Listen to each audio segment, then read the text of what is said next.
G'day, I'm Mark Berg and welcome to river number 2 here at Cape Don in the Northern Territory. We're fishing with Mad Mike, our guide from Cape Don Experience, and we're going to have a fantastic day chasing barramundi. Now, what I have in my hand, you've probably all seen before. I've used them all over this beautiful country of ours. It is an X-Rap, and we know that they catch barramundi. However, these little guys have changed slightly. This is a new X-Rap, brand new to the market. You've got to get a few for your tackle box. They float. They are a floating X-Rap, and I'm going to show you today some of the uses of these in shallow water, in and around snags, and I'm telling you now, if you're a barramundi fisherman, you've got to get a couple of these floating X-Raps. So sit back, relax, and enjoy some dynamite barramundi action here at Cape Don.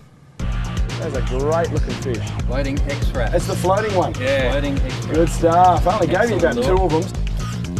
Oh, nice jump. There you go. It's not just barra these floating X-Raps catch. Floating X-Rap. Another one. Now, to look at this lure, at this X-Rap, you would think it just looks like a normal X-Rap, but the difference is, ooh, nice little bite marks in it. The difference is that they float. Big deal, you might think, but I tell you what, it really does open up a whole new world of fishing for you when you're fishing in the snags. Now, this technique was originally taught to me by Gary Wright, good old mate of mine, and but it's been around for a long, long time.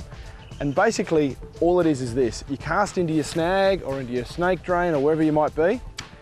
The lure floats on the surface. You give it a twitch. Flicks up a bit of water, floats back to the surface. You give it a twitch. Floats back to the surface. Another twitch, and be aggressive on that twitch. Really get that water flicking up behind the lure, and once you feel like you've pretty much pulled out of that snag, you can then start working the lure back to the boat. Now, the major advantage in doing that is you're actually keeping your lure in the strike zone for a lot longer, and that surely is a good thing. Now, you can also just use these lures, and I just saw a barra buff up the back there.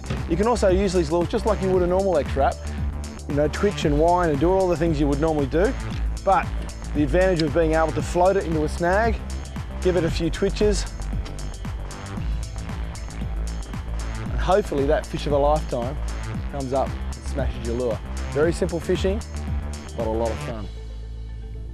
We all know that barra live in snags. Keeping your X-Rap in the snag longer basically means your X-Rap is in the strike zone for longer, and that's obviously a good thing. The slow manner in which these X-Raps ascend is perfect for barra fishing. They just can't resist.